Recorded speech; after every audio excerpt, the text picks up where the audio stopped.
Da da da da da. Can you hear me now? Yes. Bum, bum, bum, bum, bum. What's up, party people? The MOB, members only baseball, the mob. What's going on? What's happening?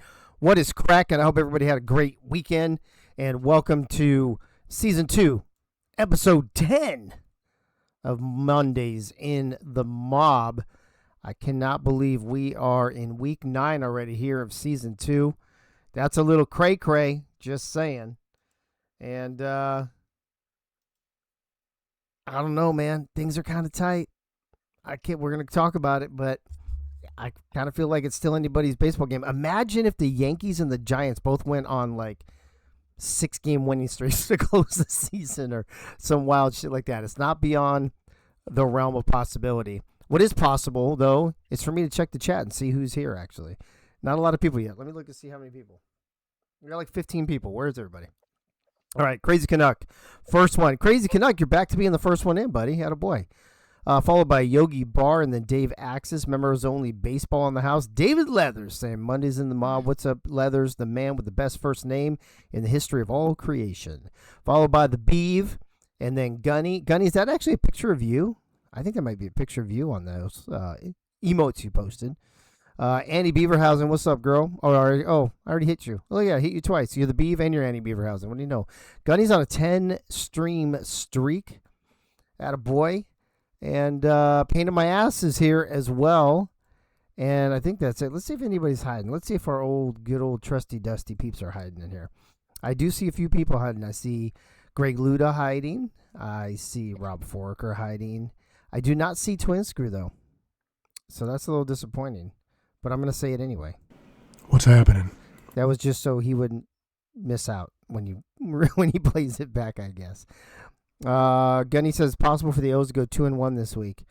We need a sweep, man. We need to move up in the standings. Although technically, we just got to be in that third place spot. So whoever's playing the Yankees this week, I'll be rooting for that team for sure.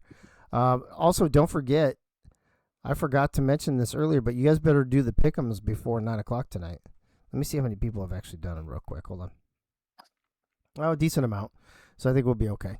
Let me go ahead and introduce a few peeps here real quick.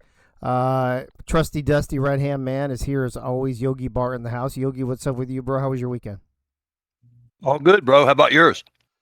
Good. Busy. I was super busy. And I'll talk about that later on as well. Story time. A little busier than I like, but it is what it is. The stat man himself, Calvin Klein, Special K, and any other K word you want to think of is in the house as well. Keith, what's going on with you, bro? How was your weekend?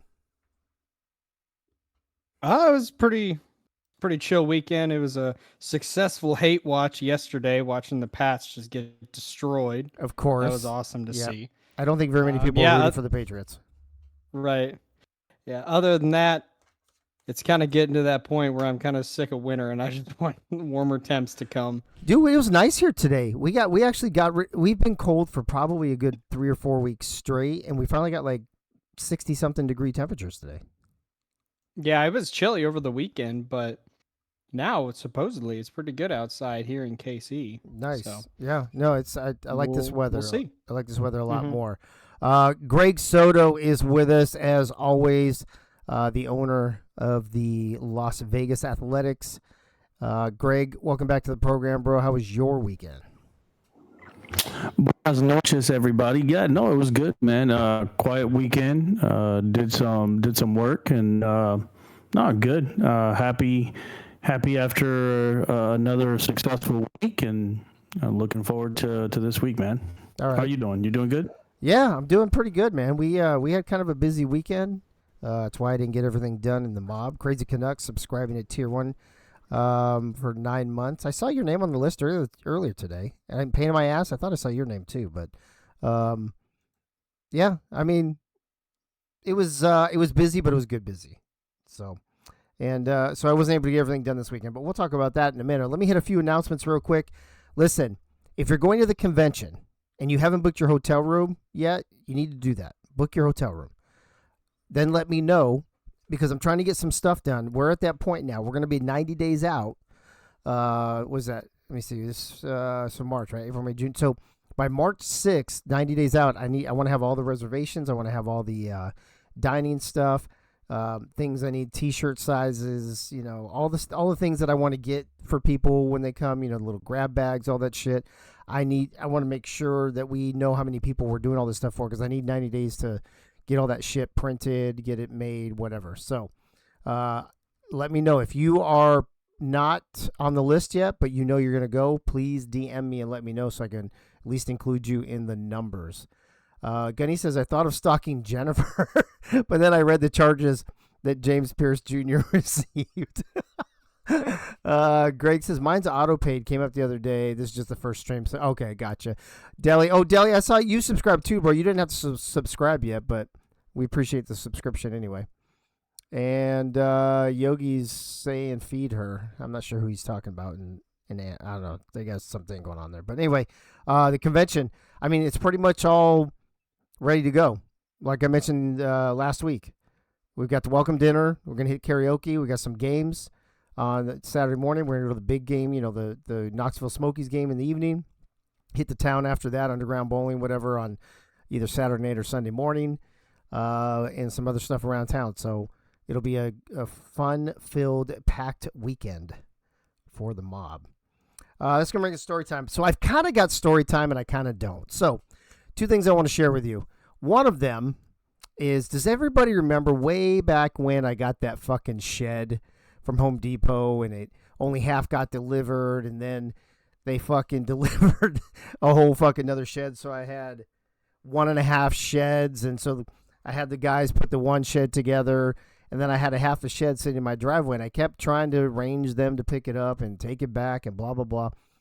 And they just kept saying they would, and they just never showed. And finally, I said, fuck it. So I started letting some people know that if anybody needs half a fucking shed, hit me up and come get it. Well, I had a place. There's a place called Eastern Tennessee, like Pit Bull Rescue or something, that needed a shed for, hold all the extra dog food and fucking whatever else. And this was back in November. No, I'm sorry. It was middle of December. And they're like, yeah, we're going to come pick it up. And then they couldn't get there before we left for California. And everybody knows about the shit show that happened while we were in California. And so since I've gotten back, I've hit her up a couple times. And she kept saying she was going to do it. And then we had the storm and then all this other shit. And finally, I just gave up on her. Lo and behold, though, Saturday morning, I get a text message. Will you be home in 30 minutes? So it's like, go ahead and take 2 fucking months, to get into my place. But then as soon as you're ready, I need to be here in 30 fucking minutes. Like, hurry up and wait, right? And believe it or not, they finally came and picked up that shit. I finally have my entire driveway back after what? I want to say that was in September or October that shed shit happened. So what is that? October, November, December, January. So 5 months. 5 fucking months of not having my full driveway, bro. Wow. Fucking believable. But it's great though. It's gone. And it's so, it's the little things, right? You don't really appreciate things until something, like I never appreciated having a full driveway. And now I like super appreciate it, right? It's crazy. Winkler, you get over it. Are you talking to Forker? Forker saying chat wasn't working? It's working now, I guess. Mike All on a 50 stream streak. Holy shitballs.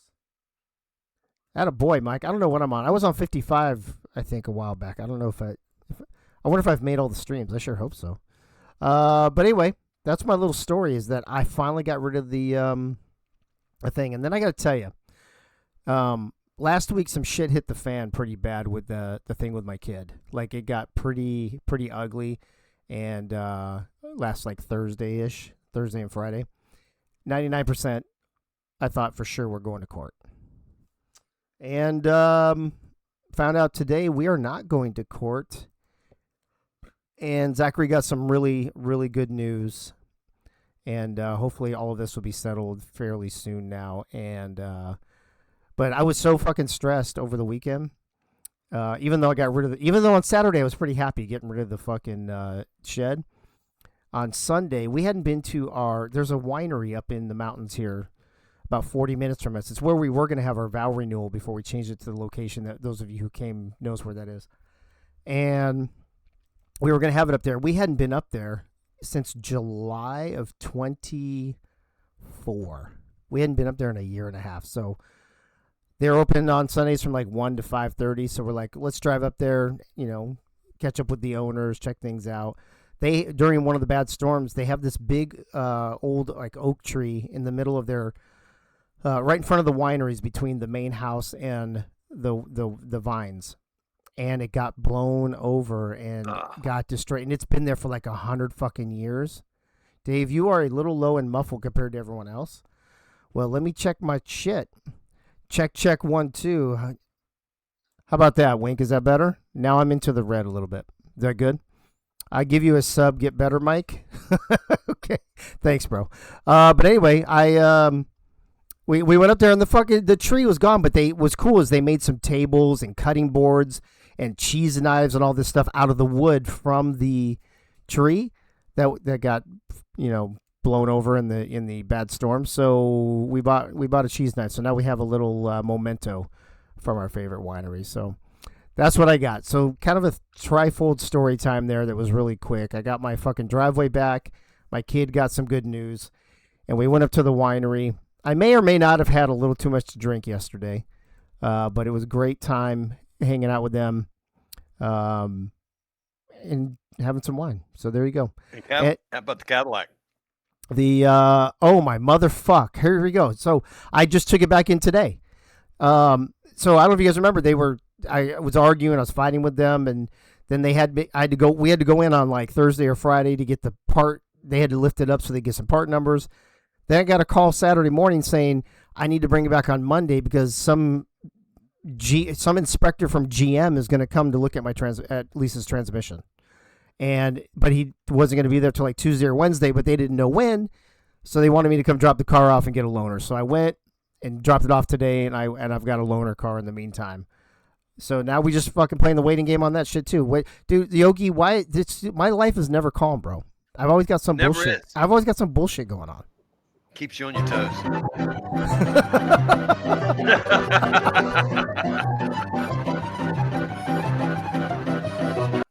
Soto, that's pretty much it, man. It's like I can't even like have one fucking day of calm before more shit hits the fan every day, man. Fuck. Oh, God. I thought my retirement years, Soto. I thought my retirement years were supposed to be calmer, bro. What the fuck? It's the option. You're getting. You know what? You're getting exactly what you do to us. You in the server, you ping the shit out of us. You ping the shit out of us, and the world is pinging the shit out of you. Well, you know what? I ping the shit out of you guys because I got to keep you guys on the fucking ball. That's a difference. There's a difference. You hear it? I hear that shit. Yo, is that what you're doing? Are you pinging? Hold on a second. I'm just gonna mute Soto. Fuck that. Wait about 10 more years when it's what doctor appointment do I have today? Oh no, fuck! Dude, I already have enough of those too. Fuck, man. Yeah. Unbelievable. All right, ladies and gentlemen, so I guess I've got like 4 fucking stories today or whatever. Gunny says now I'm picturing 12 Daves climbing out of a Volkswagen, right? Da da da da da da da da da. Oh my. Okay, so Soto, you got to do an AI thing of 12 Dave clowns climbing out of like a clown car or some shit with that music.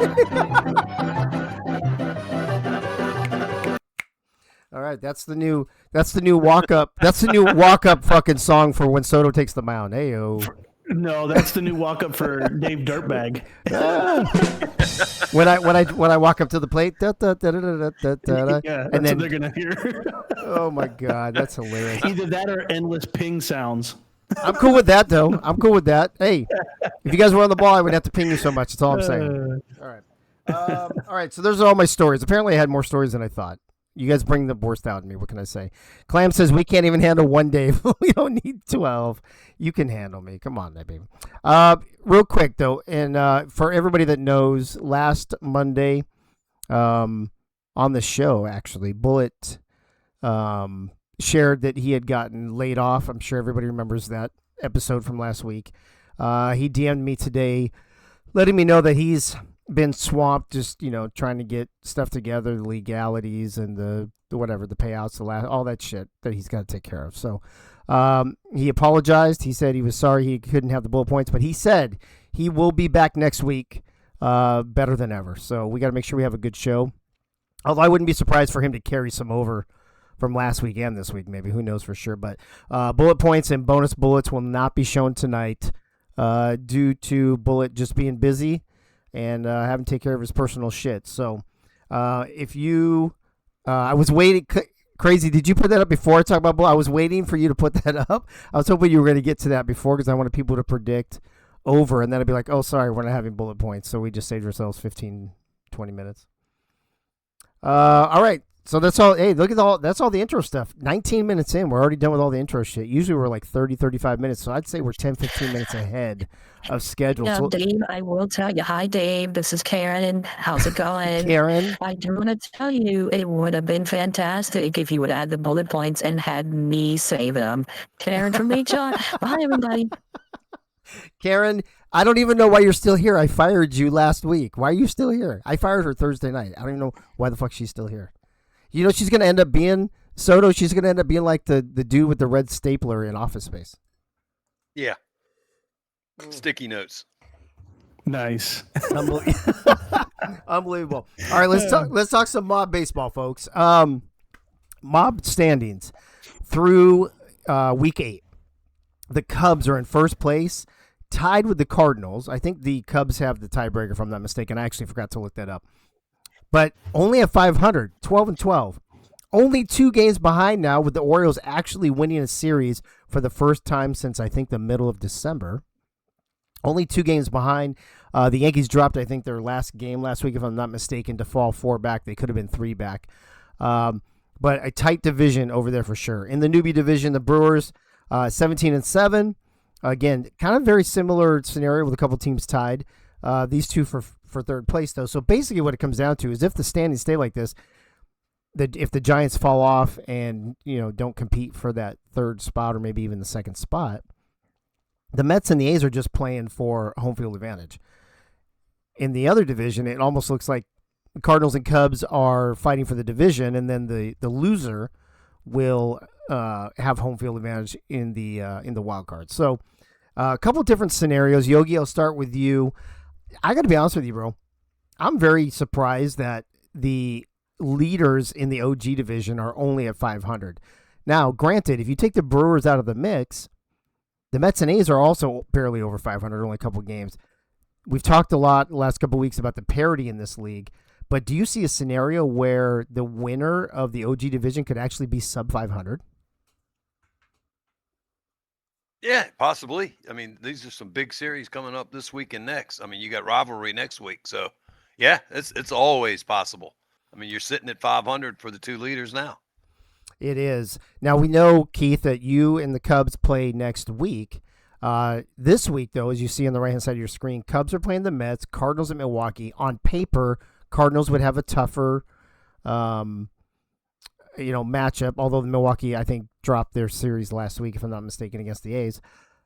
But is that do you think that gives the Cubs an advantage going into next week, where maybe they're a game or 2 up going into rivalry week when the division will be settled?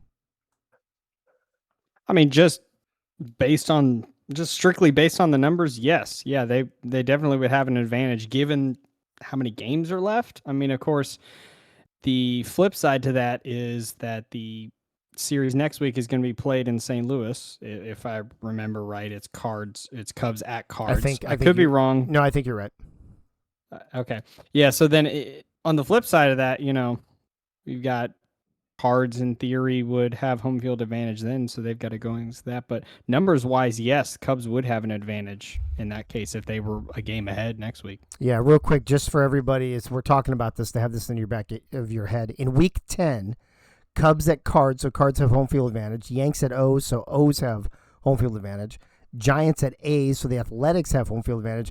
And Brewers at Mets have home field advantage. So, Soto, what's interesting about that is all the teams that are fighting for those second and third places, the Cards, O's, A's, and Mets, all have home field advantage next week in the rivalry week. Is that a big deal? And could that be the difference maker, especially depending on what happens here in week 9?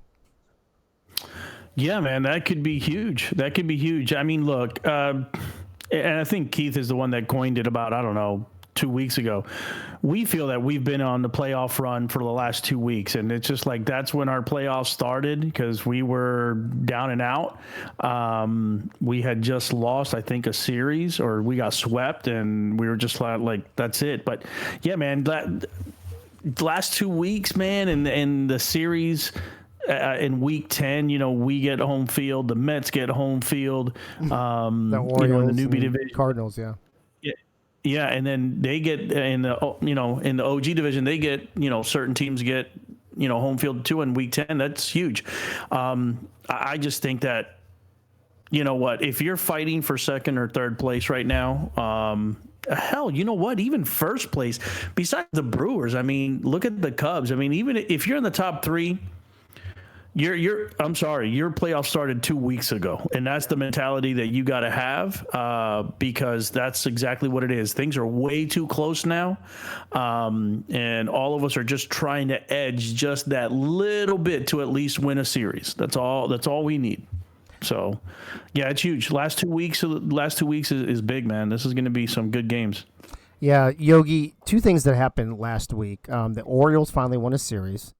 And the Brewers finally dropped a series. Those two things in particular making the standings a lot tighter, making these playoff runs a lot tighter. But also the difference of last place teams. The Yankees actually got swept, and the Giants lost 2 of 3. So did last week, week 8, hurt the Yankees and Giants too much that they won't be able to make a run to make that wild card?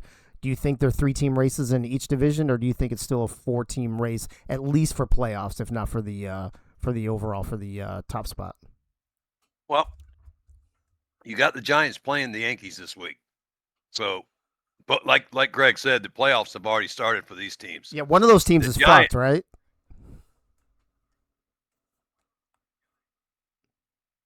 Hello? None. If the Yankees lose 2 out of 3. Yogi, we lost you, bro.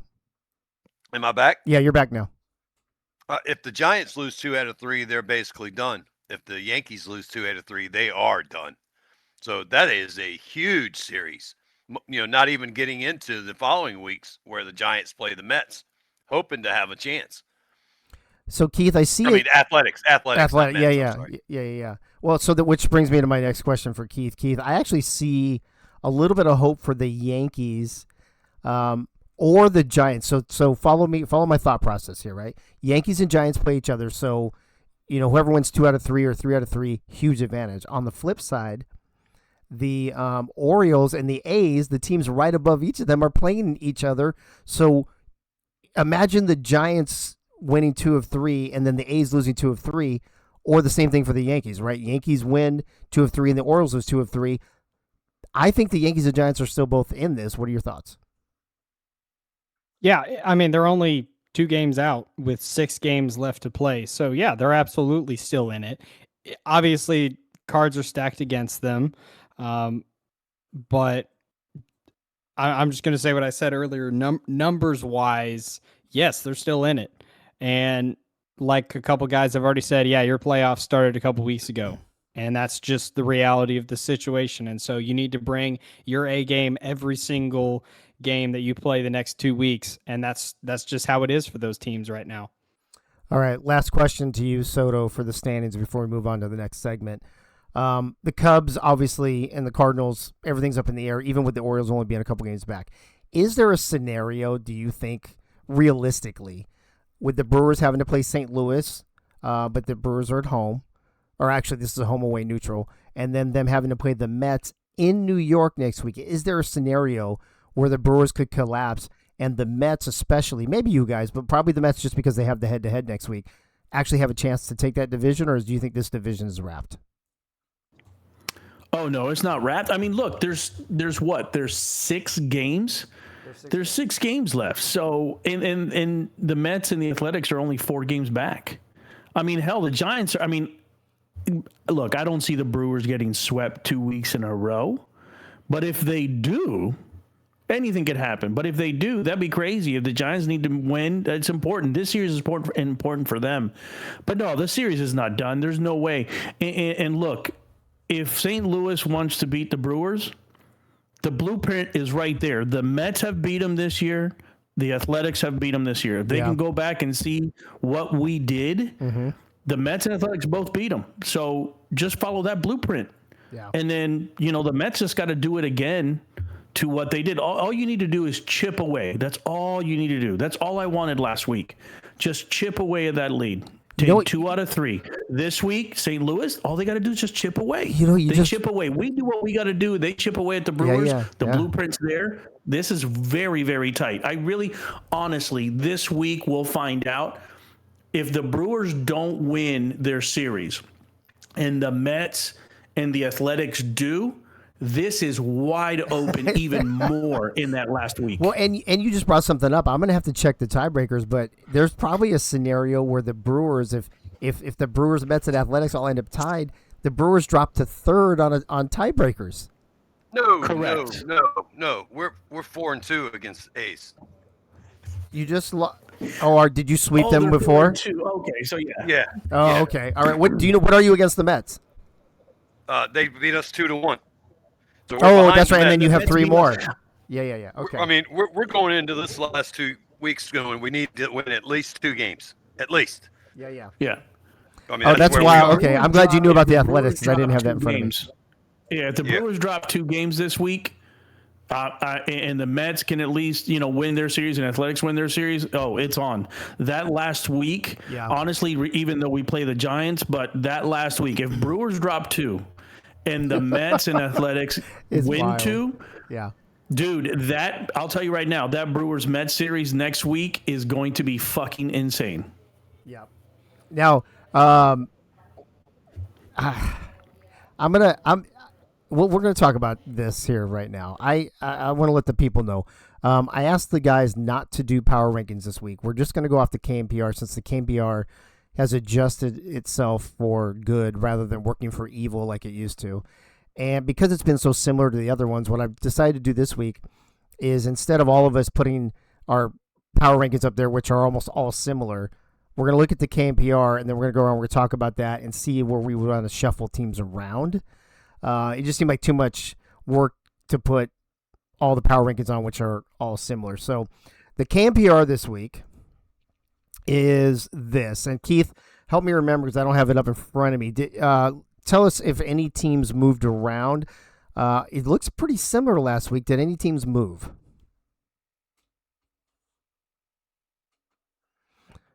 I guess. Hold on one second. I'm just pulling it up real quick. I thought the Brewers in the 700s, they dropped a little bit.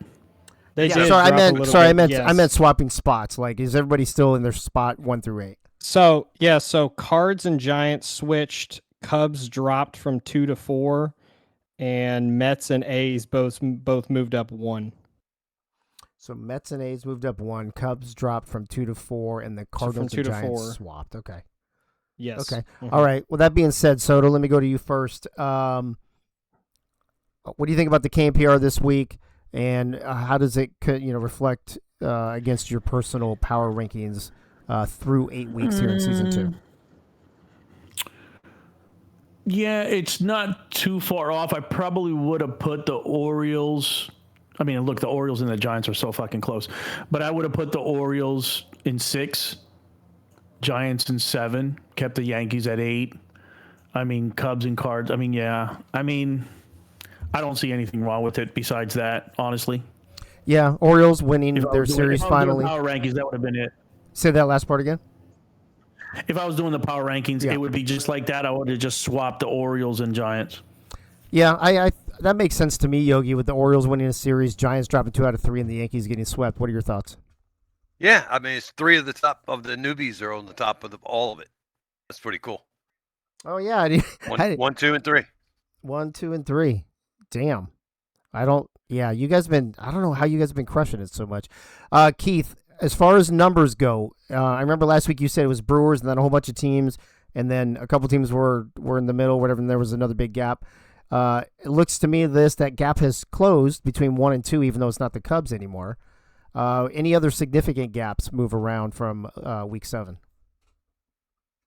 I mean, just in general, the spread from 1 to 8 has narrowed a little bit. That was the main thing that I saw. I mean, of course, the gap between 7 and 8, the Orioles and Yankees. That has definitely increased because they were almost tied last week. It was very, very close. And now, of course, you see there's a pretty decent gap there. I know that the gap between 2 and 3 this week, if I recall, is a little narrower than it was between the Cubs and the Mets last week. So yeah, just in general, the spread is narrowed. That was the main thing that I saw. But yeah, of course, the main thing being that the Brewers dropping out of the 700s. That's a big thing. Yeah, that seems like a big thing. I mean, I guess that's going to happen if you lose 2 out of 3. Yogi, did you? I forgot to ask you, or I don't know if you said it. I don't think you did. If you would move any teams around? No, I'd keep it right where it is. The Cubs should have dropped down to 4th. The Cardinals should be 5th. Giants 6th. Orioles 7th. Yankees 8th. That's exactly what I would have sent you. Yeah, I think I'm definitely with Soto when it comes to Giants and Orioles. Just the fact that Giants lose 2 out of 3, Orioles win 2 out of 3, they're that close. I would swap those for sure. Yankees have to stay at the bottom because they got swept.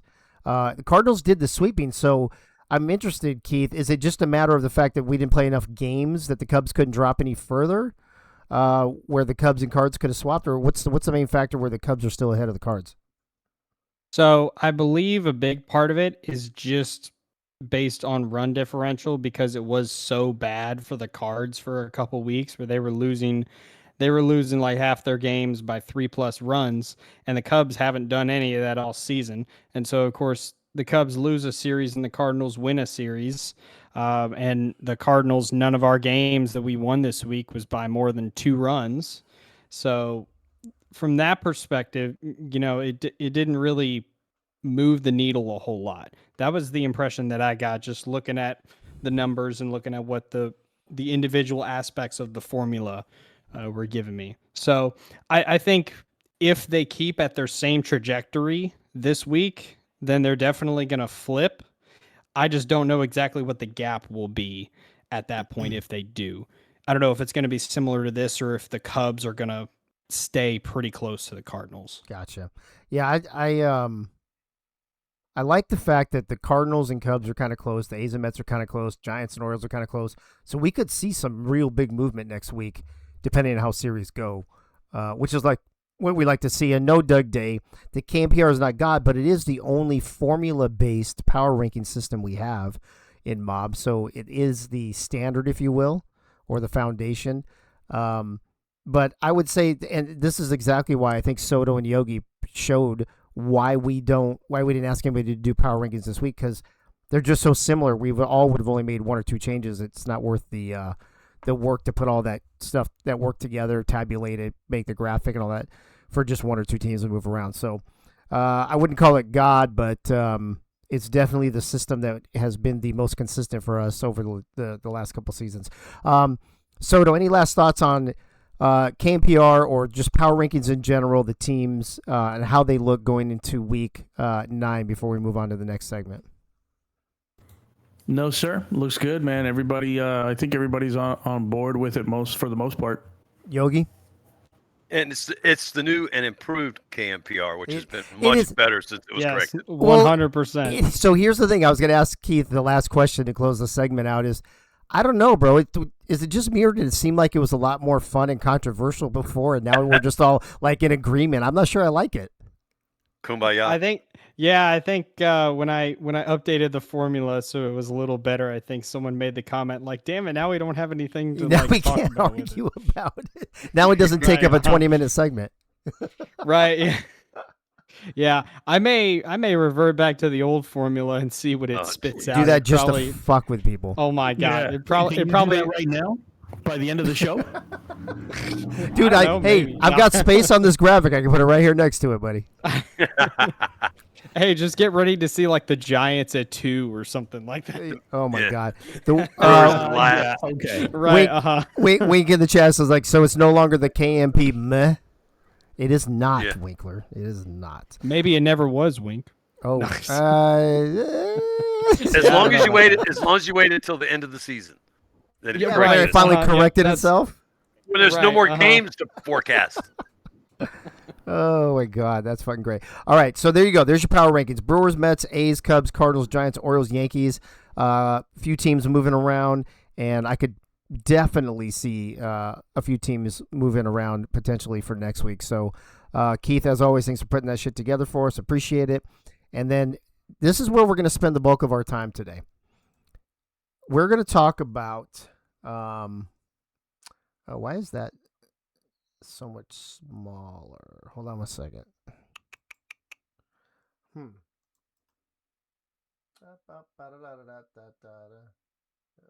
is it? Where are you?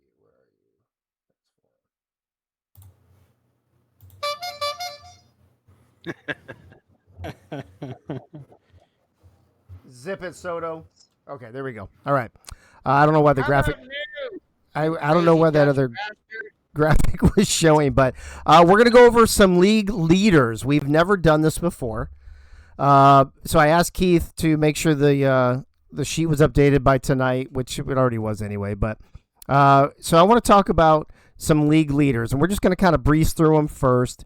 Then we'll talk about a few certain things, let people decide what they want to talk about. But I want everybody to see what is that you or me right there? Oh, it is me. Who the league leaders are right now. So let's start off with the batting average. That's a pretty important one. Batting average. David Leathers leading the league with 351 batting average. Darryl Strawberry, the AI, then Bullet, Ryan Sandberg, Mickey Malello, Frank Nitti, Ray, Jack Gaines, Whitey Herzog, and Biff Markham. I'm going to do this real quick. The league average is 221. Keith, I don't know if you have this in front of you, but what's the amount of people you think that are actually, because when you do the league average, that includes AIs? Yes, that is correct. Okay, so how many humans would you say are above the league average versus below? Or is it mostly AIs below, or do you think it's mostly humans? It's mostly AIs below. The numbers that I crunched earlier is that the average batting average, say that 10 times fast, Right. For humans is 235, and for Okay. the AIs, it's right at 200. Oh, okay. So, yeah, that makes sense. So, 221. All right. So, on base percentage, Leathers again, Jack Gaines, Bullet, Darryl Strawberry, Ryan Star. I'm starting to see a theme here with a lot of the same names on both lists so far. Churchill, Bumpy Johnson, Herzog, Delaney, and Doug Day. Slugging percentage, you can see those as well. Finally got an Oriole on the board, it looks like, and Cal Ripken Jr. As we slide this over. What did I do? I did slugging. So we go to on base slugging. RBIs. Let's talk RBIs. Bob Funk leading the league with 20 RBIs, followed by a few people at 19, Blitz, Korn, and Jack Gaines. Art G-Man and Leathers at 16. Freddie and Joe Delaney at 15. Bullet at 14. Bumpy Johnson at 13. Mike Churchill earning the most walks in the league through 8 weeks, followed by Gaines and Bumpy Johnson, and the rest there you see. Worm making a list there. Danny Morgan, pain in my ass. Moving on over to strikeouts. Who leads the league in strikeouts? Zach Holdorf, attaboy. Corn King. Is that your purple cursor? Probably is. Hold on. Corn King, 42 strikeouts. What's his, anybody know off the top of the head? Is he a McBonza? He probably is. Yeah, I think so. Jimmy Fox from the A's, the AI at 38. So the AI who strikes out the most is Jimmy Fox. Then you got Freddie Flash and Lou Gehrig, another AI. Clams, Travis Danger. Although Travis Danger, I think a lot of that is the beginning of the season. He's really turned things around the last couple of weeks. Piazza, Rocco McLovin, Benji, and Delaney. Let me see. What does this say? The average strikeouts is at 18.6. Wow. So those guys are really a lot ahead. And, I see a lot of McBonzas on here, Keith, so that kind of makes sense to me. Yeah. Mm-hmm. Yeah, that was the case last season, and it's the case again this year. Extra base hits. Ray Bashan leading the league in extra base hits, followed by Bullet, Leathers, Bumpy Johnson, Jack Gaines, Bob Funk, Cal Ripken Jr., Corn King, Will Clark, and Blitz Krieg. Going into home runs now. Bullet with 9. Freddie, Corn King, Delaney, and Funk with 7. Churchill, Benji, Art G-Man, Jack Gaines, Will Clark with 6. Are those all the ones that had 6, Keith, or is there more with 6 that just wouldn't fit on the list? I'm not 100% sure about that. There may be more, like 1 or 2 more that had 6 that just don't fit on there, but I'm not 100% sure. Okay. Either way, Bullet Biletsky leading the league in home runs. What do you know? And then stolen bases. Let's spend a little time on this one. We'll start We from can move on to the next one. We can move on to the next one. I can't actually. I should zoom in. Can anybody read that first one? I can't quite read that. Now, granted, I think I just stole like three You last just had week. 4. You just had 4 last week. Last yeah. week, okay, yeah. I was gonna say the last couple weeks for me have been really busy on the stolen base pass. So 9 followed by Ray, sorry, at 8. Hack Wilson, and then franchise Whitey Herzog, Ryan Sandberg. Why is Ray Bashan not on this list? I thought he was. Didn't he lead the league last year in stolen bases? He has 4 this season. He's just not taking off. I mean, Yeah, he's got he's Ray not. and Bumpy hitting behind him. Wow. I guess he's just waiting to get moved along. It's not okay. I do want to say, Keith, you had what was the other stat that we forgot to put on here? Oh, the hits leaders. Runs. The hits. No, runs. Well, it's probably both. Hold on a second. Let me. Oh. You got the hits. It was 42. Well, or No, those whatever were the extra rest- base hits. Those were extra that base hits. was No, that was 18 was the extra base. that This was one? 42 is strikeouts. Oh, Sorry, I strikeouts, just moved okay. this shit Yeah. on accident. Okay. Yeah, it was hits.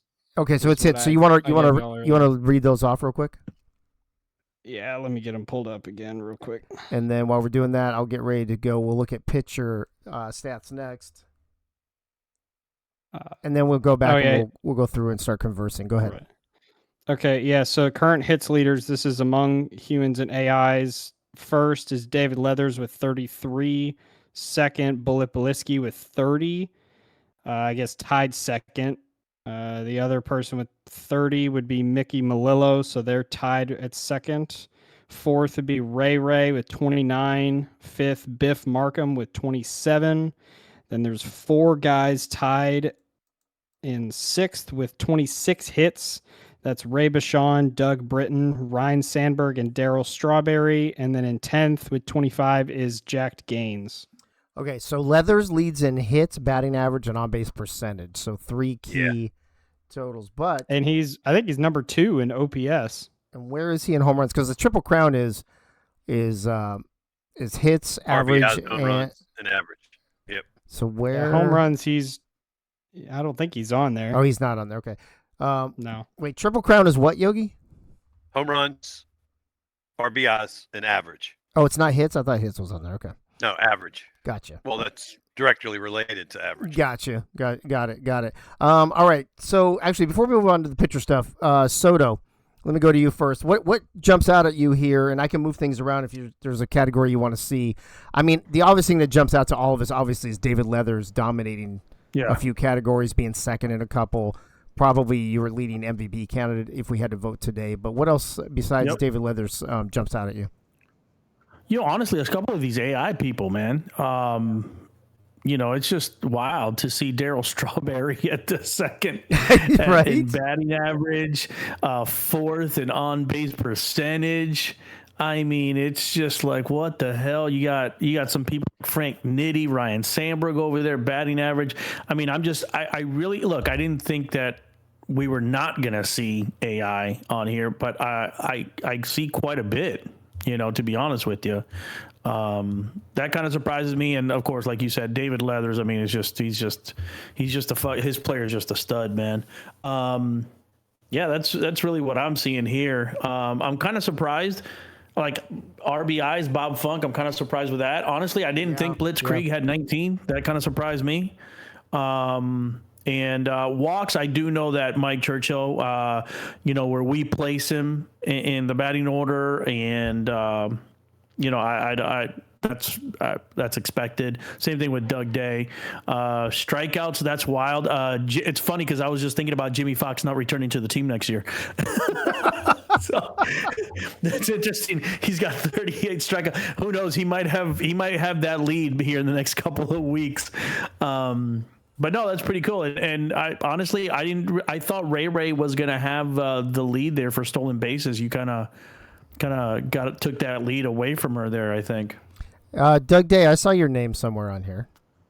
Where do we see? Yeah, Doug and there today? we go. Daryl Strawberry too over here on stolen bases, man. It's like, what the hell? I mean, if you're gonna give an AI, MVP, I'd give it to Daryl Strawberry. Right? Well, especially, I don't know if you remember, but defensively, he's made some crazy diving catches and stuff too. Yeah, he's made some crazy fucking plays, man. It's crazy. Does anybody remember, before I go to Yogi, where did I see Doug Day's name? Oh, he was in walks. Was He's it right there in Walk? Oh, walks. right there. Yeah, there he is. Mm-hmm. Yeah, number 4. Oh, okay, there you go, Doug Day. You're on a list. Yogi, what jumps out at you other than Leathers? I agree with Greg. You got the Will Clarks, the Cal Ripken Juniors, the Daryl Strawberry, who was leading the league in average and slugging and all that at about the halfway point. It's crazy. They're just AI generic, but yet they're producing. That's how funky these numbers and these progressions are. And Yeah. I'm sorry, just to piggyback off of that, what's even crazier is that they're not batting against they are batting against AI pitchers, but for the most part, I would say for like 6 to like maybe 8 innings, they're pitching against progressed pitchers. So it's crazy to see Daryl Strawberry's AI numbers this high when for the most part, he is facing real human pitchers that are progressing every single week. Yeah. And that's what's astounding to me, going off, just piggybacking off of what Yogi said there. It's crazy to see that. Yeah, Keith, last word on the hitters before we go to the pitchers. As you've been doing, inputting this every week with your team and seeing the changes and what have you, number one, what has stood out to you? But number two, have you seen any major changes over the last few weeks? People jumping up, people sliding back, anything like that? And when did you see, have the AIs been pretty consistent at the beginning and they've fallen off as we progressed? Or are the AIs doing better now later in the season with the humans? Yeah, so I've been keeping I've been keeping some stats week by week just as the season has gone on. I can tell you right now that the league average in batting average has stayed around the 220 mark for ever since about week 4. So that's stayed pretty consistent. But what's happened is the AIs are slowly getting worse overall, and the humans are slowly getting better. Oh, good. That's and by that could design. be due. So hopefully that's Yeah, right. And that could be due to a number of things. There's a lot of different things that go into those kinds of things. And I know that progressions wise, I know that there may be a few people that are thinking, oh, well, my player has X attributes, but I'm not doing anything. Or why are all of these AIs on the top 10 of batting average when they're not progressing? And that's kind of the fun thing about these sim sports is that there's not a direct correlation. And it's like that in real life sports. If real life sports, if everyone won the games that they were expected to win, then it'd be boring and no one would watch them. Yeah, it's funny. I was just thinking that in real life, it's like this. Yeah. You can Right. have a guy that you don't think is a superstar, and he really doesn't. He looks like it's supposed to be just an average player, and sometimes he's just going to have a good year. She's going to have a good year. You're going to have some good weeks, some bad weeks. It just fluctuates that way. I like the way it is. I just think it's surprising to me, but it's very realistic because this is not everybody on a team in real life is going to be knocking it out of the park, having great games. Right. It just doesn't happen that way. So I think it's so cool and part of the league where the AI is that kind of like it's that normalcy in a way, because some of us are like, oh, well, I'm already in the 80s or I'm already in the 90s overall. I'm going to be doing really good. But then you have this 72 rated overall guy that's like batting 321. Yeah. So Right. Or like Daryl Strawberry, last time I checked, he's a 69 overall, and he's number you 2 go. in batting average. and dude, that can happen. That could happen in any year. Next year, maybe the Daryl Strawberry is not going to be batting 321, but this No. season he did. Am I the only one? like- Go ahead, Keith. Yeah, I was just gonna say I have 2 examples of turnarounds from season 1 that we've seen among humans that can kind of speak to that. So number 1 is David Leathers. He's prime example because he was dead last in batting average last year. Right. And where is he now? He's number 1, and he's number 2 in OBP, slugging, and OPS. It's just how it is. I think the other one is Benji.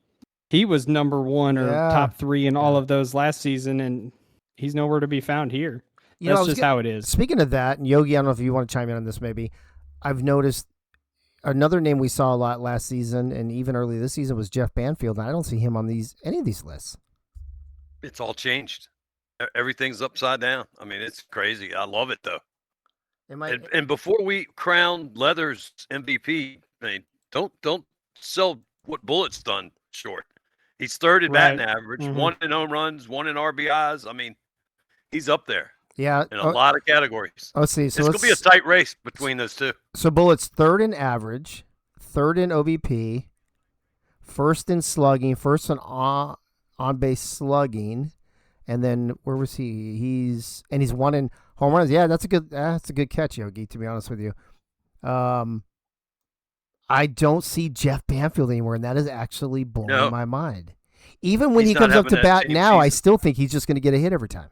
Yeah, it's different. Leathers, he is. Leathers is. Yeah. Wow. All right, so real quick, before we move on to the pitchers, any of you just shouted out, did we miss any other names that would be obvious MVP candidates besides Leathers and Bullet right now? Those are the two that jumped out at me. Anybody else you guys Dave Dirtbag. Dave Dirtbag, he's leading the stolen bases. Hold on. First of all, if you lead the league of stolen bases, you should automatically be the MVP. Automatically, yeah. There you go. What's good about these lists? There's hardly, except for one, I just see one. There's barely any Brewers on here. I mean, up high, up on top. Oh, you know why? Because it's team ball, man. Wait a minute. We're going to pitching next. We're going to pitching next. Just wait. Just wait. Here we go. All right, let's move on to. Let's go ahead and move on to pitching. It seems like somebody got these lists before the show. No, I was told to study up on them. Well, they're in the stats. Yeah, they're in there. I was told to study up on them. I did my homework. Yeah, everyone, even the people watching, everyone can go look at these whenever they want. Anytime. At the very bottom of the server, there is, under the admin category, there is a channel called Important Links. It's in there. It was season 1 is in there. I think the like the YouTube and the Twitch channel, and there's probably a couple other things in there as well. So, all right, let's talk about pitching. And here we go. Let me run through it first, and then we'll go to the panel again. So Ducati leading the league in ERA, followed by Nate Chrisley, James Troll, Gunny, Soto at 6 surprises me. I think Lisa and Tommy Gunn, them being at the bottom, will not surprise me. I think those have been the two underperforming pitchers of season 2 so far. You've got Whip. Keith, you want to explain to people what WHIP is for those non-baseball fans out there? Yeah, it means walks and hits per innings pitched. So you would take your walk rate per inning and hit rate per inning and combine them. There you go. Sorry, I was trying to fucking center this thing. Its mouse is kicking my ass, apparently. All right. WHIP. So Ducati leading in that as well. Gunny, Nate, Greg, James, Chris with Lisa and Tommy at the bottom again. Now, strikeouts. Now you're starting to see Soto's name at the top. You see Nate, of course. We expected those two, I think, probably over everybody else. Chris Lee, Lisa finally moving up because the one thing she does is strike people out.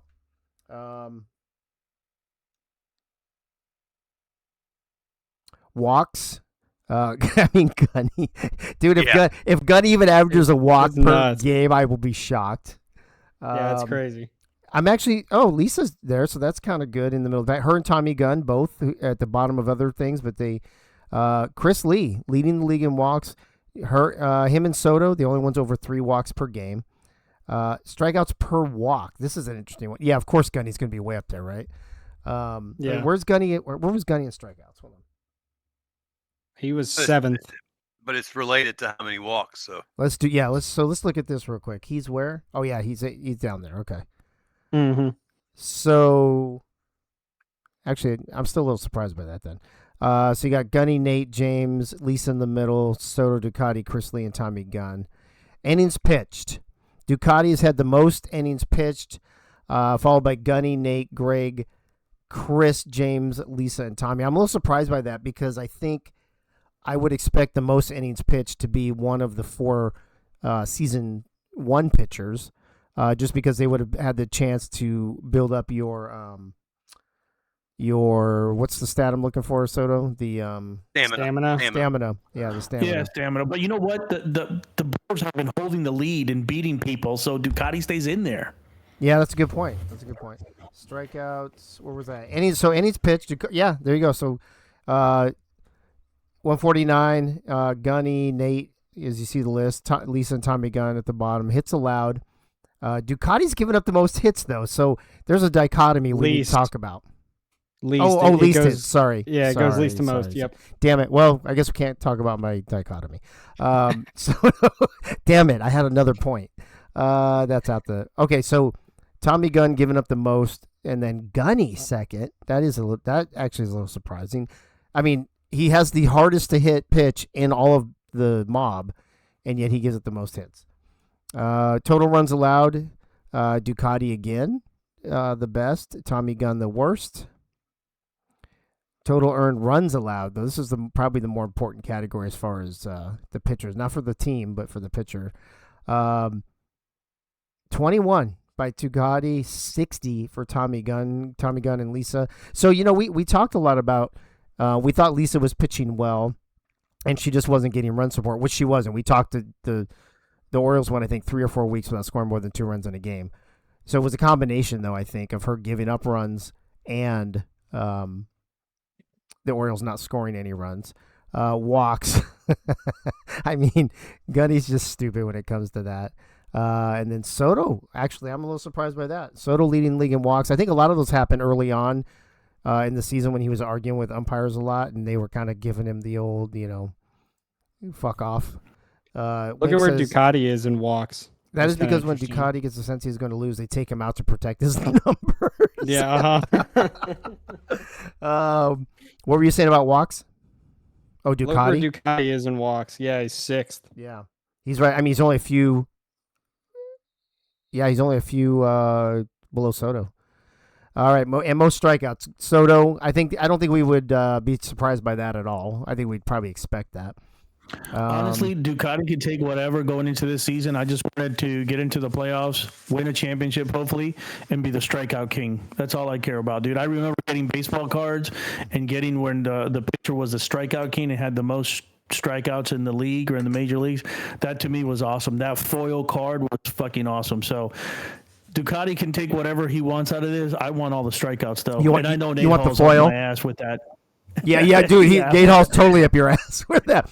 Hey, look at only Nate 4 Hall, behind you. That's why Nate Hall's such a hater, man. Every time I pitch, you could hear it. He has this disdain for my pitcher. And he said it. It's not the athletics. It's just my pitcher. It's just you. Because he does not want me to beat him in strikeouts. That's fucking great. So now my mission on top of winning games is to have more strikeouts than Nate. Now that I know that he wants that, I want to take it away from him. All right. Wins Ducati leading with 12, which I'm not surprised by with Milwaukee having the best record. Soto with 11, which is good. All the way down to the bottom, though. Troll, I'm actually surprised James only has 3. I thought he'd have a few more than that. And then, although they only have, 6 wins, I think, the Giants. And wild pitches. Look at Soto, bro. 12. You're going to win that fucking foil, too, Soto. Yeah. Let's go. So what's funny about wins is Gunny and James Troll, both of their teams have 7 more wins than recorded wins by the starting pitcher. Yeah. So that's a lot of late innings wins that they've gotten. Yeah, it is. Meaning their hitters probably do better against AI pitchers. Wild pitches, though. Soto going for that foil as well. Tommy Gunn, though, on his ass, just like I blame it on my catchers. So does Ducati. So does Ducati. Yeah, I'm sure he does. But look at Ducati. Only 1 wild pitch. Nate only 1. James Troll with 2. Those are impressive numbers. I think they're all impressive until you get to Tommy Gunn and Soto, to be honest with you. So, Yogi, I'll start with you. Wild pitches, wins, strikeouts, walks, total earned runs allowed, total runs, hits allowed, innings pitched, strikeouts per walk, walks per 9, strikeouts per 9, whip, and ERA. Obviously Ducati, in the league lead in a lot of categories stands out. But what else stands out to you, Yogi? And all the main ones. Say again? I mean, he's up there. He's almost tops in all the main ones. I mean, he slips down on a few, but we'll take the wild pitches. We'll take that. Strikeouts, he's not a strikeout as much of a strikeout pitcher as Greg. He gets a lot of ground balls because he stays low in that zone. Right. So they're two different pitchers, and the numbers you get out of them are phenomenal. Do you think Ducati, based just on the stats, not what you think personally on the stats, is Ducati the best pitcher in baseball according to what these stats say? Yeah, I've thought that for quite a while. I just haven't said anything about it. Just let him keep doing his thing. In my opinion, he's the top pitcher in this league so far. He's got 12 wins. He's leading in ERA by, he's just over 1 a game. I mean, without him, we're not 17-7. We're 7-17. So yeah, I think he's the most deserving pitcher of that honor right this second. It could change in 6 games though, quickly. Keith, what are your thoughts on who you think right now, just based on these stats that we see, not based on eye test or personal feelings, just on these stats, who's the best pitcher in baseball, and what else has stood out as you were putting these stats together? Yeah, I said this a couple weeks ago that I think the 2 best pitchers are Ducati and Nate Hall, and based on these stats, it's pretty tough to differentiate between the 2 of those. I think. I think generally I'd probably give the edge to Ducati, just based on the general stats, and I really don't take into account like wins, for example. I don't really pay attention to that. Yeah, those aren't important. Those aren't important. Right, exactly. But yeah, they're not directly determined by how the pitcher does. I mean, we've seen that in real life with Paul Skeens making the All-Star game when he was like 3-10 or something like that. I mean, that's just how it goes. But yeah, I mean, I'd probably say Ducati and then Nate Hall. That's been my opinion for a couple weeks, and that's what I would say.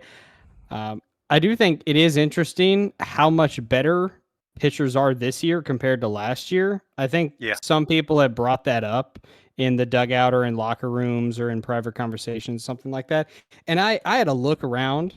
I dug around the season 1 stats. So the best ERA last season was Greg Soto, as everyone probably remembers. And he was almost 1 full earned run allowed ahead of second place, which was Gunny. And Soto's ERA in season 1 was 2.59, which if you scroll back over, Dave, to ERA. 1.21, something like that. 2.7. Yeah, so you'll see. Yeah, so 2.59. I mean, that would be 4th in the league this year. And second last year was Gunny with 3.56. That would be 7th this season. So starting pitchers have gotten a lot better in my eyes. And I think sometimes you can see it in the games. Now, granted, last week, not so much. Last week was a bit of a turning point. Maybe the offense is going to start. Maybe the offense across the league is going to start to make a comeback here, because it kind of went down a little bit week to week for a few weeks, and now it's kind of been a roller coaster the last few weeks. We'll see if they can kind of rebound. But yeah, I mean, the pitching across the league this season has been fascinating in my eyes. So many different deliveries and a lot of different styles, and all of them have had their moments. Right. Hold on, before I get that was a bit of a tangent. Yeah, sorry. no, you're good. Before I get to Soto, I want to read a couple things. Winkler in the chat says, I love Ducati, but he gets more help from the defense than any other pitcher. Soto is hands down the best / most dangerous pitcher in this league and has been the only one to show he can pitch a complete game. That's probably true. Is that true? He's the only one to pitch a complete game so far? Keith, do you remember? Yes. Well, yes. because he had the no-hitter. We had the no-hitter, but is that the only? Oh, is that Soto? Was that your only complete game? I think that's the only time anyone's pitched into the 9th, unless Nate Hall did it one time. No, I think last season. Nate Hall has not. Either last season, I thought Chris Lee and Nate Hall can't last that long. I thought Lisa and Chris Lee both went into the 9th last season. Listen, we have Nate Hall's wife now. We can just ask her. Hey, look who's here. Welcome, Ray. What's up, buddy? Yeah, my work finally decided to let me the fuck go. That's perfect. Well, give us a couple minutes, and then we're going to go into your segments. You got here just in time. Hey, you're the league leader in extra base hits, Ray. Yeah, did you know Holy that? shit! Yeah. Up in the What, top what about my 5 in stolen hits. bases? I totally wasn't here to see that. Oh, we can. I not can. on the I can list. review that for you here in a minute. No, you're Yeah. good. I heard about it on stream. No. I'll tell you The again. funny- No. I'll tell you. The funny thing about Ray's extra base No. hits, he has 18 extra base hits. 17 of those are doubles. Yeah. Hey, so wait, Winkler, what are you No. saying? You say Dave nerfed the batters and juiced Yeah, I the think hitters. he meant pitchers on the second one. Oh, okay, And gotcha. Juice the I pitchers. thought he meant maybe like base hit hitters versus power hitters or something like that. I wasn't sure. Nope. I started something. We said we would ask you about how long Nate Hall could go. Yeah, can he? Is he ever? So basically, Malishka, has he ever pitched the complete game with you? Or only made it through the 7th. So I did. Oh yeah, okay. Wink says he did mean pitchers. Gotcha. DeVito, Actually, we call him DeVito. ironically, I nerfed in Soto. You can back me up on this. You remember, I actually nerfed the pitchers too last season, right? Yeah. Oh, in middle of the season. In the Yeah. middle of the season. Oh, yeah. in the middle of the season too. Yeah. So I think we've been fairly early. All right, let's go through this. I wanna make sure we stay on schedule because I don't want the game later to start. I've been on a softball team with him. Yes, I knew it was a softball thing. He picked. Heyo. Pink Lisa makes the pitching room more classic. So poor Lisa. Gunny's just trying to find compliments for her since she's pitching so bad this season. Yogi, I'm gonna start with you. One more time, last thoughts on the pitchers or even the hitting if you want before we start moving in the next segment. I'm going to disagree a little bit with Keith. I think, especially after 3 games last week watching Greg, I think Ducati's 1, Greg's a not too far distance 2, and then I would say Nate Hall's 3rd is where I would put him in my order. Greg's the one that can take over the game from the mound, and nobody has to even feel the ball because he's just striking out so many.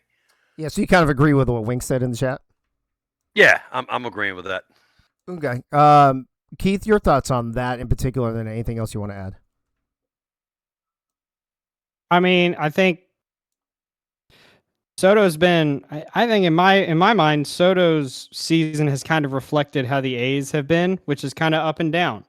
You know, the stats don't come from nothing; they come from something. And so, if he's what was he 5th in ERA or something like that? I mean, that just based on the stats, that has to come from He's somewhere. 6, and right so behind Gunny. Yeah, he's 6, right? So, yeah, I mean, it comes from somewhere. That's all I'm gonna say.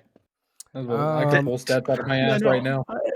I don't disagree with that. Look, I wasn't pitching. My pitcher was not doing great, but in the last 2 weeks, as soon as I got a little bit more serious about making my player and just what we're doing, then it'd be interesting to see what my pitching stats were like the first 5 weeks and now, or the first 6 weeks and now these last 4 weeks at the end of the season. Right. I'm sure they're going to be way different because it just has. I mean, I could gradually see my pitcher changing from the first 5 or 6 weeks to 2 weeks ago in this past week against the Brewers. I could just see it. I could see it when I'm simming. I could see it in the games when my pitcher's pitching. It's just different. And that's what you want though. You want that towards the end of the season. You want to start seeing that with all of our players, whether they're batters or pitchers.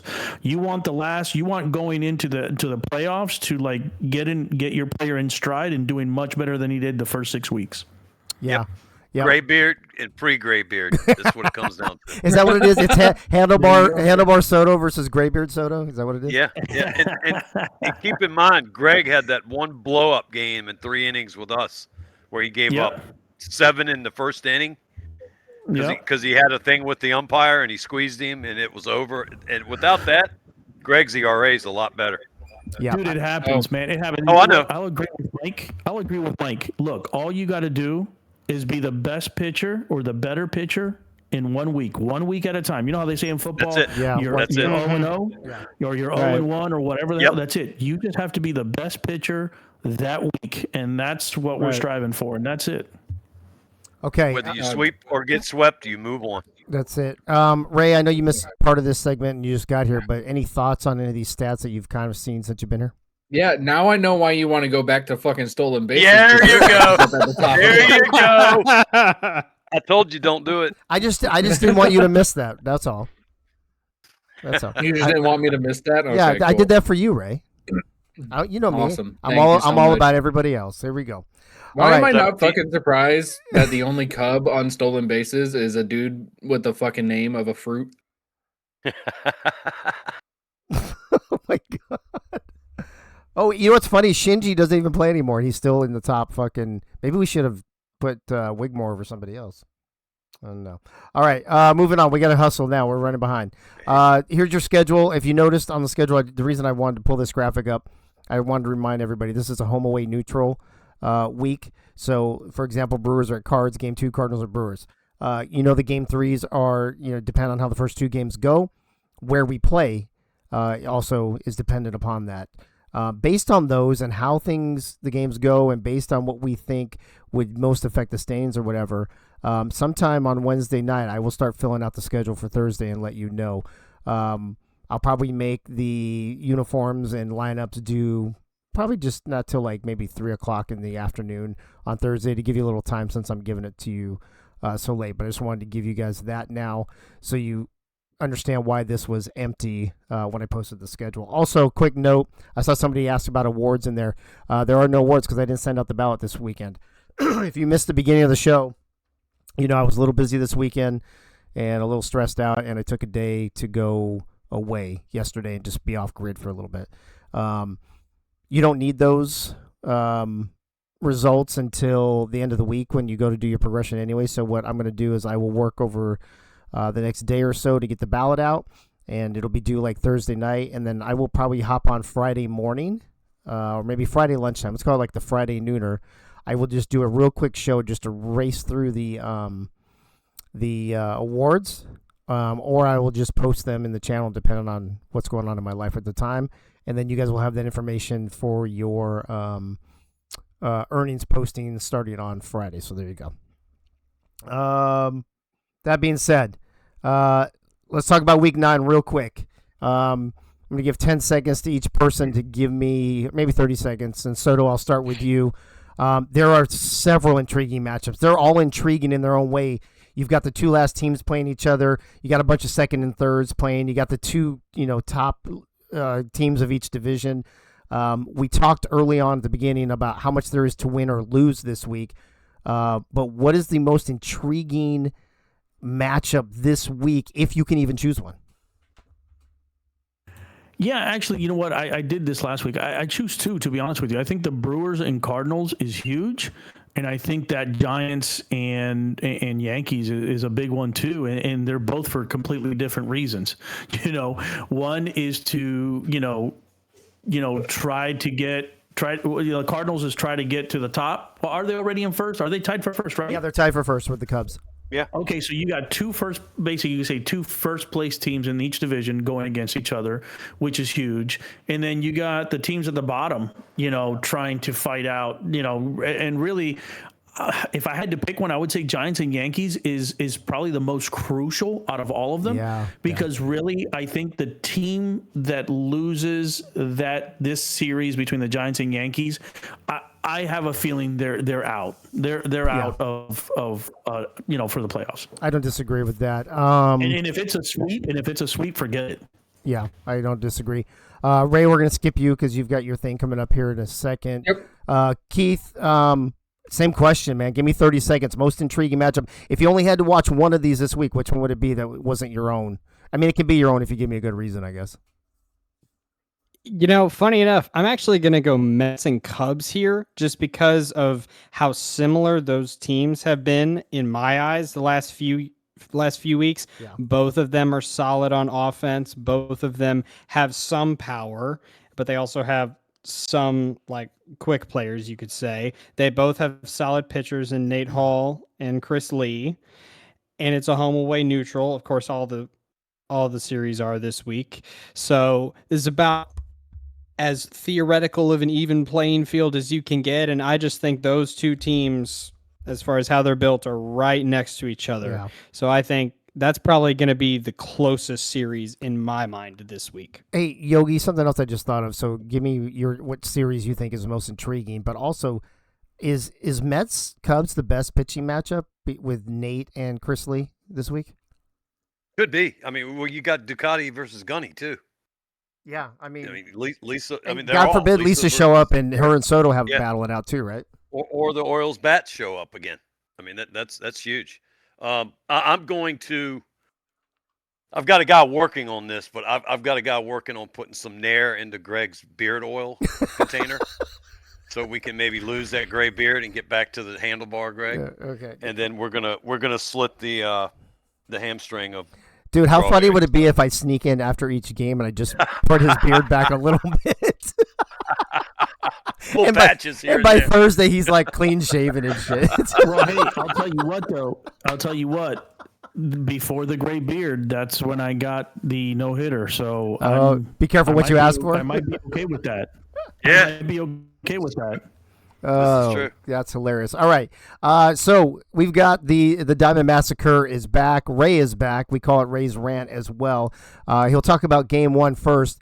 Real quick, on the pick'ems, game one, Milwaukee versus St. Louis. Mob Nation, 31-10 in favor of Milwaukee. I don't need a whole big thing. I'm just going to go Yogi. I'm sure you picked your team. Give me 10 seconds. Why? Just because we're the Brewers and we got to keep them off the bases and do what we do, and hope they don't stay hot like they were this past week. I mean, I definitely picked the Brewers. Yep. Special K, I'm assuming you picked your Cards. Tell me why you think the Cards can beat the Brewers. Our offense finally showed up last week. I think we have the potential to do that this week. I also think another thing is just that our defense is one of the best in the league so far, and we've shown that. And so if we can keep the ball in the infield, I think we're going to have a chance. And Soto, you got the last 10 seconds here. Brewers, Cards, who wins this series and why? And who'd you pick? I am one of the few that picked the Cardinals. I think the chipping away continues. Again, if Keith or whoever's doing the lineup and kind of sees what the Mets were able to do with the Brewers and what the A's were able to do with the Brewers, I have faith in the Cardinals pulling 2 out of 3. Okay. Well, let's bring Ray back. Ray, first of all, glad you made it. I didn't want to have to read your shit again or have Michaela do it. Although Michaela doing it was pretty fucking hysterical, just so you know. I would say that... Funny enough, Michaela messaged me yesterday asking if she needed to read them again. That's hilarious. Actually, you know what would be hilarious is to have Karen from HR read them one of these weeks. But Oh my! No, I'm good. Anyway, you got these in the right order? You got Cards first? Or do I need to move things I got around? Brewers and Cards Brewers first. and Cards first. All right, so Week 9 edition of the Diamond Massacre, a.k.a. Ray's Rant. Ray, take it away. All right, ladies and gentlemen. You unfortunately get to hear my voice again, so welcome back to the Diamond Massacre. We're starting off with the Brewers and Cardinals, aka what I like to call the series of the week. I'm calling it now, folks. The Brewers, coming off a series loss to the A's, there I said it, Soto, now shut the fuck up about it, are now pissed off, and that's never a good thing for the team that has to play them after. Everyone on the Brewers is needing to find their groove and be on their A game this week, especially with the team coming off a series win against the Shitskis. The clean sweep against that dirty-ass team from New York, and they are now tied with the Cubs for the OG lead. Freddie Flash finding his groove in games 2 and 3. Just to iterate how shit the Yankees are, Calvin Klein hit a home run. Enough said. Here is what I am thinking. Maybe I use my mystic voodoo powers this week. I apologize in advance, but it's for the greater good. Please believe me. Ray Bichon will strike out multiple times and not find a hit all series. Ray will get on base multiple times, but will ultimately get thrown out at seconds when she tries to steal a base. Bumpy won't get the bat off his shoulder. Yogi will hit grounders. The worm might as well just be exactly that, a fucking worm. There, you think I did enough for us to get enough runs there, Yogi? Brewers 2-1 series. Okay, folks, so 2-1 Brewers is what Ray says in his rant, which brings us to game 2. Keith, I'm going to have you start on this. A's have been the A's. Let me see. What did they do? I want to just double check real quick. Last week it was 2-1, right? Yeah, over Milwaukee. So they beat the best team in baseball last week. Orioles finally win a series. Scored a lot of runs in every single game, even the game they lost. Are the Orioles bats back? Who did you pick, and who's going to win this game, or who's going to win this series? Sorry. I've thought all season that I think the A's have maybe the highest potential of any team just because of the way that they're built. That's been my opinion all season. That continues to be the case. I just think the totality of the team, I think the A's are generally a little higher than the O's in both hitting and pitching. I think the season probably would tell the same story. And so I'm going to pick the A's in a home away neutral series. If it was the A's on the road for 2 games, might be a little different, but of course it's not this week. So I'm picking the A's. Yogi, I forgot to mention the biggest disparity here between the teams in pick'ems, 33-10 for the A's. Mob Nation doesn't think the Orioles have a chance. What do you think? I think they have a chance. Like I said last week, they've got to get those bats getting hits, and they need to get their big two guys hitting home runs. They didn't do a lot of that last week, yet they scored a lot of runs. If they can put those two together, the A's are in trouble. But I know I picked the A's because I need the points. All right. Soto, you've had a couple series going back where you had like one game where you just shit the bed. I'm going to ask that you do that in game 1 this week. But in addition to that, what are your chances for the A's, and how do you think you're going to pitch this week against the Orioles? Hey, what's up, Dave? This is Luke, the trailer guy. I just want to let you know, I think Greg's going to be doing just fine, baby. He's going to do fine. That's what I'm talking about. I think the A's are going to beat these Orioles. You know what I'm saying? I think, the A's have won 2 series back-to-back, beat the best team in baseball last week, and I think Greg is ready to rock and roll, man. He's working on his pitcher. Yeah, man, so I'm going to pick for him. I think this is Luther, and I think that the A's are going to beat the O's.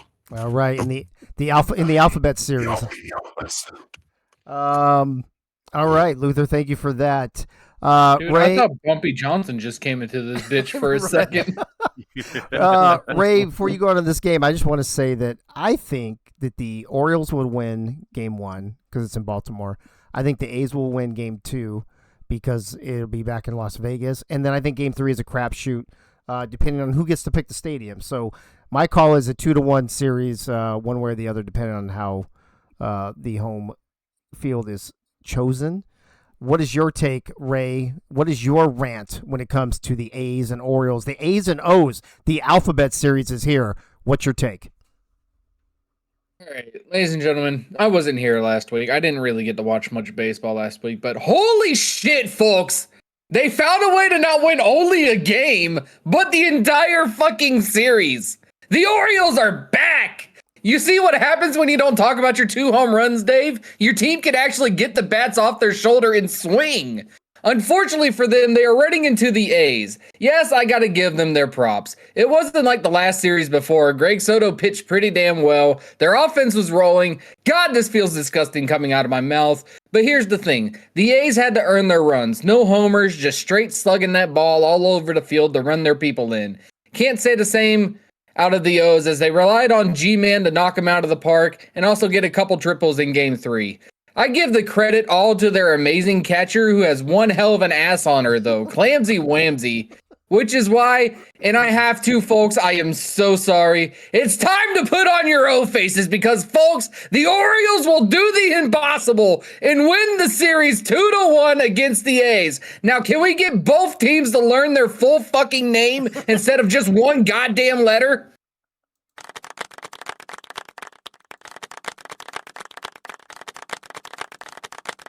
So I'm just keeping it going because you chose the Orioles, and I was in complete fucking shock right now. I did not expect that at all. All right, we're running behind, so Greg, we're gonna go to you first. Mets and Cubs. I think this has everything needed to be the best pitching matchup. in the pick'ems, it's the closest one of the week, 23-21 in favor of the Mets. So only 2 vote difference, which is basically one person. What do you think is going to be the difference, and who did you pick between Mets and Cubs? Hey, real quick, so what Ray said just a little bit ago. Brother, Like I care what Las Vegas thinks about me. No, Mets and Cubs. No, dude, I think this is going to be tough.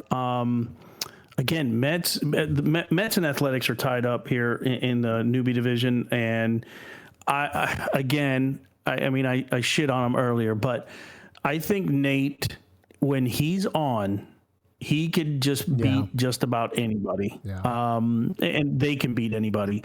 I have a feeling that even this home, away, and neutral, I think the Cubs can take care of business. I think Nate is just a little bit better than Chris Lee. Chris Lee's a good pitcher, but I think Nate's a little bit better.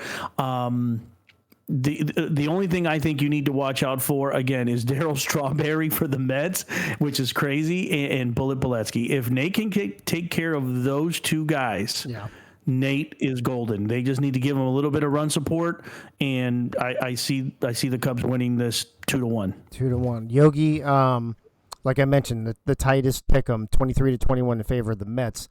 Did Mob Nation get this right, or do you think it goes the other way? Who'd you pick? Probably, but there's a reason it's the closest pick, because it's the closest matchup of the week. Like, everybody said, the pitching is extraordinary. It's going to all come down to the timely hits to win the series. I think they're going to all be tight games. Keith, you got the last word on Mets and Cubs. Very important series for both teams. Yeah, this one's really, really close. And I tell you what, I got a little bit analytical with my pick here. I think that this series is going to about who gets on base more, not necessarily who has more power or anything about like that, but just who gets on base. Because eventually there's going to be a couple guys on these teams that are going to hit home runs. It's just going to happen. And right now the Cubs lead the league in hits right now, and so I'm leaning Cubs in this series. As much as I say fuck the Cubs, yeah, I'm actually siding with them this week. Interesting. And Dave, real quick, before you go to Ray, again, these 2 teams, the 2 top MVP guys right now that we've been talking about, Leathers and Bolitsky, that's are a good facing point. each other. So this could be completely dramatic, man, this whole week against these 2 teams. Yeah, that's a great. So it's got a good pitcher matchup. It's got a great hitting matchup as well. We are in week 9 of the Diamond Massacre, aka Ray's Rant. Ray, you've heard what the pundits have said, and you see in the Pick'em channel there's only a 1 to 2 point vote difference. What say you about Mets and Cubs? Shit, my mic was muted this entire time. I apologize. I bet they're wanting me to apologize for my comments last week. Well, guess what? It wasn't my comments. Michaela's the one that said everything. Yell at her. I'm proud of you, Mets. Continuing to show that you are the better New York team no matter what sport it is. Travis Danger pulling out a home run, still being carried by a game name, or what the fuck did I type here? Still being carried by a dude named after a fruit I love with bananas in a smoothie. Fuck that Greg Luda guy, though. Think y'all should bench him. On the other side of the field, the downhaul of the Chicago Cubs is happening, folks. Of course, it comes so damn close to the playoffs, so maybe these Cubs are exactly like the Bears. Nate Hall has returned to his old ways once again, folks. We shouldn't expect that to change considering he'd let Dave get a triple. The only shining light that's inside of the Cubs is David Leathers and Corn King. They can constantly hit the balls out there and make plays just for everyone else on their roster to fuck it all up. Some advice for those 2, leave. Look how well Bumpy and I are doing since we left. I'm kidding. Don't harass me. At least kick that Michaela person to the curb like I said last week. Or she said last week. I apologize. Struggling to retain their lead, the Mets will walk into Chicago and give them the good old uppercut as they throw ketchup on all the hot dogs and take the series 2-1 as well. Damn, will Ray ever call a clean sweep this week? We'll find out, maybe in the last one. All right, that brings us to the last one. We're gonna have to speed through this one. I need to get off air in 3 minutes because we need 30. We need 30 minutes between games. So as of right now, game time is gonna be pushed back to 9:05. Last place versus last place, Yogi. Giants and Yankees. The pick'em is 27-14 in favor of the Giants. I think it can go either way. I think this might be the closest series of them all, just because of the way they both play. What do you think? You're muted, bro. I just said Giants. I'm gonna keep it quick. Oh, okay, so you got the Giants, and you're still on the Giants kick with James Troll, huh? Yes, I am. Okay. Yes, I am. All right, Keith, you heard what I said. I think I think it could be really close. What do you think?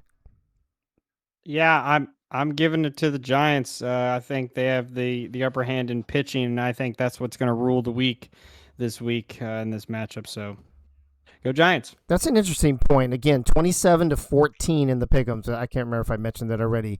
27-14 in favor of the Giants. Soto. Keith says it's going to be better pitching, but we know how well the Yankees can hit. Can the Yankees hit their way to victory in this one? I'm going to go with Jennifer's favorite team, Los Yankees. All right, well, let's see. The last rant of the week is the two last place teams, Ray, Giants and Yankees. What do you have to say about the two basement teams? You know what I got to say about that, Dave? I'm going to fucking sleep. Why do I need to give any insight or waste my breath on these two idiotic fucking teams? At least I will do this for them. In the battle of holy shit, I would rather watch soccer or paint dry over this. The San Francisco Tinkerbells will look for redemption after losing to the Mets just last week, and man, it could not be an easier series for them. It's the fucking Crankies. Y'all should be able to hit anything and everything off of them, even if Delaney decides to enter the stream and talk shit after his guy does one thing in the game and that's it. The entire series this week is a certified hate watch from this guy, and maybe even Dave himself. I don't want to talk about their stats, what players did last week, their record, because it doesn't fucking matter. Again, I should not even be wasting my breath on these two embarrassments to the MOB. Now, usually this is where I would tell you guys my prediction, but guess what? I'm not giving one. Yeah, that's right. I hate both fucking teams so much that I'm willing to give up that 0.5 points in predicting a possible winner for this series. You know who the true winner would be of this series? Us, when it's finally the fuck over. Just to prove my point, I even put myself as play-by-play for the first game on Tuesday night between these two, and ladies and gentlemen, you will want to miss this. I'm rooting for the meteor or Dave's PC to crash just to save everyone the time to watch these two bottom feeders have to ruin the game of baseball. Hold on. Sorry, bro. I forgot the clapping on that one. Two teams I hate the most in real life, too, ironically. But, all right. So that's Ray's rant. It is 8:36. I want to thank Soto, Keith, and Yogi for being on the program tonight. We're going to rush off because the new time now for the Brewers-Cardinals game will be 9:07. We need 30 minutes off. So give me till 9:07. Yeah, he does. Oh, Leather says he loves Ray's rants. That's awesome. We love him too. That's why we keep letting him come back, Leathers. As soon as they suck, we're gonna tell him, hey, we're washing our hair that day. Sorry, Ray. Thanks for being here, Mike. All Leathers, pain in my ass. I see Luda, Wink. I see Art Vandalay and Ray, Doug Day. All you guys, thanks for being here. I don't think Twin Screw showed up. What do I got? Yogi, Soto, Ray, PSN Blackfire, Pain in My Ass, Nate Hall, Mike Hall, Keith, Gunny, Greg Luda, Foraker, Freddie Tramble, Doug Day, David Leathers, Travis, Art Vandalay, Annie. Oh, and there is Twin Screw. Hey, Twin Screw, we missed you earlier, What's buddy. happening? What's happening? Good to see you. All right, everybody. It's 8:37, so I'll see you in 30 minutes at 9:07. Thanks for being here. It is not a good night yet. It'll be good night now later. So I don't know what the fuck to say. See you in 30 minutes. Wait.